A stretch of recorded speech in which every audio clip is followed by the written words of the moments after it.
So just to refresh our memory on this rainy Thursday morning, maybe introduce a quick introduction of the CFDA again and perhaps your role as well. Yep. So the CFDA is a not-for-profit, membership-based trade organization. So we really come from the point of view of the designer. We represent about 509 CFDA members, Nightcon being one of them. And it's menswear, women's wear, jewelry, accessories, etc. And so every year we bring in about 20 to 30 new CFDA members. And what we do is we focus on 4 areas of importance, even though there's a lot of areas of importance in fashion, but it's New York Fashion Week, manufacturing, education, and strategic partnerships. And we really try to think of the designer's life cycle, and so build programs with partners that hit on each point of their life cycle. So students, 0 to 2 years in business, the emerging designer, the established designer, which is really the backbone of American fashion, sort of those iconic brands, and then brands that maybe aren't designing anymore, maybe they're retired, but they're looking to give back. And so they come back and they mentor students and emerging designers, and they also work with us on different philanthropy and philanthropic opportunities. Cool. And your role?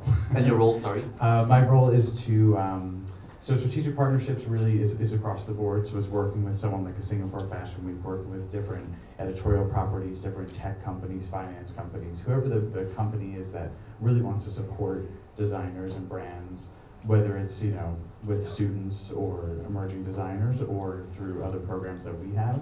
We build relationships so that we can sort of come together with our different goals and objectives. So tell us what we can expect to see at the show in 2 days' time, on Saturday. Okay, so my brand predominantly, I love designing glamour. I've been designing glamour since I was 18 years old. I come from I'm sorry, I'm going to go into a little history. Please. I'm sure we all want to listen as because well. it's all related to what you're going to see on Saturday. So I come from a family that has been making textile for the last 90 some odd years. I'm the 3rd generation, and it was in my blood to design fashion. But it was many, many years of hard work. I mean, literally, do I buy, as a designer, you have to pay your dues. So it took me many, many years. But once you pay your dues and you are true to your vision, which is, I stuck to glamour. I had a very important fashion stylist who one day said to me, what is your story? You have to have a story. And I stuck to my story. So I took something from India, where I come from, something that my family makes, and I made it modern. Something that has been made for like thousands of years, but you make it relevant today. So what you're going to see on Saturday is a collection which is entirely made by hand. It takes about 300 people to make this collection. You work for about 4 months, and it's from India to Italy to China to New York. You're accessing all the top craftsmen and kind of merging together to create this vocabulary which all comes together in the end. So Saturday you're going to see 48 or 50 looks which are totally handcrafted. Earlier you mentioned about being so precise, and I think actually with a lot of us, maybe fashion designers, they all think that fashion design is just about sketching. It's all about designing clothes. But I think a very nice point you brought up is also the whole idea about honing your craft, being always going at it so that it really becomes you hone it, you become a master of it. So I think that's actually a very nice point you brought up. I mean, when I'm designing my collection, it's when I leave my office to when I'm in bed till I wake up. I mean, I dream about things, right? Because it could just be you'll see tomorrow, the first 3 looks, which are in Jersey. We sat on the computer designing prints in all those angles. It was about color blocks. But how do you make color blocks that are relevant to right now? And it just didn't. It took me 2 months to just try to figure it was not happening. But one morning, as I wake up, it struck me, why, it's so silly, just take simple jersey, draw it on paper, seam it, and go take a look at it. It's like, talking about the third eye, when you become so obsessive about your work, you will awaken an eye behind in your brain that will actually talk to you. And it'll tell you what you should go by. And this was that subconscious talking that said to me, take this jersey, remember Halston, what you did years ago, maybe that's the way to go, because I was so trying to create it new that I was sending it to Italy to be printed. The prints came back, then the placement was not happening, or the colors were not happening. And now when you do digital printing, it's not always easy because the digital, whatever the thing is, doesn't recognize the colors in the way. If you make this dark, then this becomes light, nightmare. So basically, simple solution, cut the jersey, place it on the body, and you fit it that way. It came out really amazing. So the first 3 looks were an obsession, and that proves that it works that way. And how do you think technology has played a role in all your work so far? Both at the CFDA and your design work. I think from a CFDA standpoint, from the business side of it, certainly fashion and tech are working together more and more. What our role is at CFDA is to work with brands like Intel and Google and Samsung and bring them into the CFDA.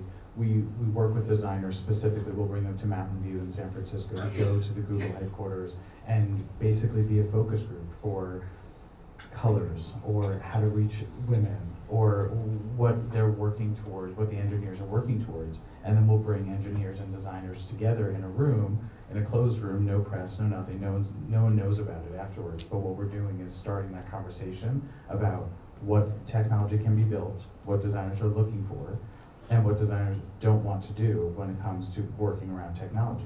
Some designers sat there and said, we just need something, a chip this small, we want to put it into our zippers, we want to put it into a button, and then let us work around it. Don't make it cumbersome. And we're hearing this conversation, and Intel, for one, took this information and they created the Curie chip that is now out in the marketplace, and it fits inside of a button. So if you're looking to create something that's wearable or that tells some sort of story or historical moment in your fabric, Intel's now listening to the fashion industry and working towards creating something they can use versus working against them. For me, I'm a hands-on designer, so I design everything myself, right? But I have a great team which will take what I've conceptualized and we put it on the computer or we do it by hand. Printing, for example, with me, all my prints, where I'll doodle on a piece of paper, we digitize it, then we keep changing colors, we intertwine, then we can actually keep creating. Or if I find something in a book that we'll digitize, and then we manipulate it, and we'll extract things, put things, recolor it, and we glow it, small, whatever we need to do. And then we create it in the office, and then from a click of a button, send it to Italy, and bolt of fabric arrives a month later or 2 weeks later with what we've imagined and done it on the computer. So the same idea I've taken actually, because being a fashion designer and knowing how to design textures or patterns, I'm building my fashion school in Miami and my headquarters in Miami. So actually, a very famous architect was designing it, but I decided to be part of the design team, and I'm texturing the outside of the building in my office, where we've digitized the marble, we've sent it to India, and we are having the people, the families who actually were building the Taj Mahal hundreds of years ago. So in India, it's tradition where people work temples, and we're having these same people create bricks that were made through technology on the same basis of printing, and we are making these bricks, and the whole facade of the buildings are going to be made in marble from the same idea of printing, which is so cool, I think. That really is. I mean, on the other side of technology, there's also the talk all about social media and everything. So what are your thoughts on social media in this day and age? It's tremendously important. I mean, you look at people who, from sex tapes to becoming, amazingly rich. It's not even new that we're talking sex tapes. So why can't we be rich through social media? So social media is very important. Every time, somebody who has a following of millions of followers wears your things, I mean, you can see the spikes go crazy. So the power of social media is very, very important. So as a fashion designer, you have to be conscious. And I used to be so prudish of saying, I'm not going to be a part of these things because I just felt like, why? This is tacky. It has to be elegant. Why do I have to dress this person, even though she has 6 million followers? But I think I've come to my knees now. Yeah. Like, this is the way to go. Please wear this. Please wear this. I need those 15 million followers. I mean, you talked about the importance of storytelling as well, but with storytelling, you need a voice for it. So how can all these young designers hone their voice, you know?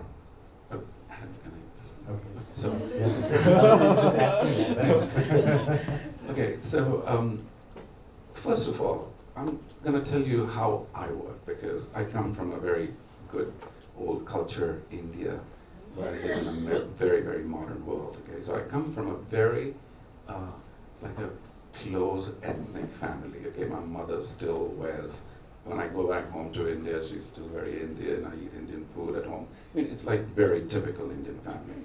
But I live in. I mean, sometimes I'm at the White House and I'm saying like, where the hell did you come from? Like, you know, you were in India in this little street, now you're hanging out with the President of the United States. It's just so weird. So, you know, you just have to, you know, you have to take your culture into the part of your work, because I take a lot from India, and I take a lot from history, and I take a lot from everything that happened cross-culturally. Like when I look at India, what happened in the north of India, the invasions, and how fashion mixed when you have, you know, the invasion of the Persians, and you have the Indians, and what happened when the Mughals met the Hindus, how things change. So if you study culture, there's a lot of fashion to be taken from there, and especially culture and history of your own country. But the thing is that it'll be easier for you to take what is from here and make it modern and have a voice for it across the world, but in a very different way, which is relevant to all what we are trying to connect, which is so that it can be successful. We cannot be ethnic per se, but you make it modern. I took the same sequence, the same bead, the same gold work, and I made it like very, very different. And that's what makes me successful, but I'm taking part of my culture. So culture is important to me, and it'll help your own country. I provide like maybe 2,000 people work in India because with what I do. And then you multiply that by so many families and all that, it becomes into a lot of people depend on me. So, and I'm helping my country, plus I have a business in America. So your local culture is important. Well, it's great you talk about being open, and then for them, how do you think they can go about making an impact and making an impression? As in, when you're also looking at brands to partner, you know, what are you looking for exactly? As in, what kind of conviction? What do the kids do to, Yeah, when you're looking for. I think like, say you're a student, right? And like sometimes we live in our shells because as an artist, it's very hard to, you kind of, I've seen many artists who are like inside, right? It's like, it's very important to open up, to come to the school, come to, is everybody okay? I feel like somebody. Thank God you're fine. No one's passing out yet. I thought you passed out. This is getting so boring.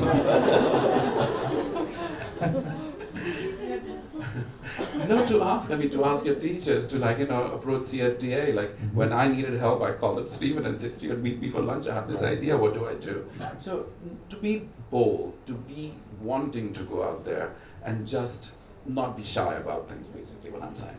So how and what, I don't know, it could be relevant to your design that you need to talk to somebody, or you want to open up your business, you want to ask the FDA, approach Harper's Bazaar if you think you have some great idea, whatever, I mean, It doesn't hurt to ask. It doesn't hurt to ask. We work with 30 or 40, I think maybe at this point, global design schools. And we work with, we have about 15 or 20 CFDA members who are on the advisory committee to choose the best women's wear, men's wear pattern makers from all these different schools, and it's called CFDA Plus. So it's an accredited program. That is a locked database that only CFDA members can access. So we've so far in 2 years of launching this program, we've identified maybe 5 to 10 from each category globally and introduced them to designers in New York. And so far about 10 or 12 students have been hired for their first job in the industry. That's something that we're trying to do. That's a global effort, and that's things for students to look into and always see what CFDA is doing and reach out to our education department, especially at the level you're at, this is exactly the type of programming we were trying to build at that first stage of the designer's life cycle. Like for example, in my office, I think I've got about 36 or 40 people working for me in New York in my design team. And this. I would say 25% of those people are from kids who came as interns asking to work within to see. So if they had not asked to be interns, they wouldn't have that job. That's what I mean. So here's a prime example. All the way in the back, the lady in the back. Hi, can you hear me? Yeah. Hi, I'm Rebecca. I wanted to ask, so everything being very instant now and there being a lot of fast fashion, you know, what is your reaction to fast fashion brands copying other designers' work, you know, right off the runway? Like, how do you deal with this? What is your reaction to this? This is a question for both of you, actually. Adam. I think there really isn't an answer. I think from our point of view, working with 500 designers and seeing a handful of them who are copied every season all the time, they sometimes get mired in suing some of the companies, and I think it's a difficult situation because you want to protect your design, protect your brand, but are you going to spend 30, 40, 50% of your time fighting for this design, or are you moving on? How do you stop it? I don't have an answer for that. It's really common and it's really unfortunate. Well, you know, CFDA has been very active in trying to see how it can be protected. I know that Diane has been speaking to the White House and many other, you know, lawyers and things to see. It's super difficult, super. And I've had cases where I've drawn the print and then I've had some mass market take it and make it their own, and it's everywhere. But am I gonna, if I file a case, it'll cost me $1 million to fight the case. And then what am I gonna get from it? Okay, so their profits, perhaps they're not even making a profit. So I'll go through the motion of fighting with them, and it just gets nowhere. So it's a losing, what Adam said is so right, it just doesn't make logical sense to do it, but it's annoying. And but people who buy, who really are very fashion people, I mean, they will know that this is a copy thing and they won't Right. buy it. Right. So, you know, you let it be. This goes back to storytelling and where fabric's coming from, who's making it. That's what helps you justify how much something costs and the value that you're getting from it, the intrinsic value and the monetary value. So if you're good at telling that story, you might switch the mindset of that consumer who's maybe not going to go to fast fashion, and they'll go to the original, even though they're spending a little bit more, but it means more to them. That's the ideal. I mean, fashion is art. People are collecting this. I have women who buy my clothes. I mean, sometimes I'm in Houston, Dallas. I'll go to their closet, which is half the size of this room, and they'll have like 200 of my dresses. I mean, it's like, and they collect it, they show it to you like art. So these are the women who'll never go and buy a copied thing because they are true, you know, loyal to your brand. So, but fast fashion, you can't stop it because that, I understand what you're saying, because it's global, it's going to happen. I don't know how, there's no protection against it, which is a very sad thing.